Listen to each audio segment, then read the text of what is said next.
الإنسانية قبل الكرة.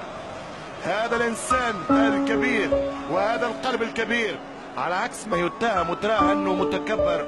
رونالدو هذا قمة التواضع، رونالدو هذا قمة الخيرية. هذا الرجل في عام 2011 باع الحذاء الذهبي اللي فاز به كهداف اوروبا في كل الدوريات الاوروبيه 1.5 مليون يورو، وتبرع بهم لاطفال المدارس في غزه الفلسطين، في غزه فلسطين، غزه الروح والاصرار وغزه المقاومه.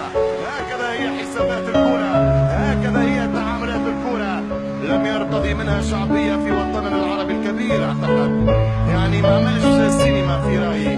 هكذا كلمه قلبه، وهكذا تحدث في عقله، وهكذا حس بقلبه، فعمل اللقطه هذه لقطه تحسب له وليست عليه.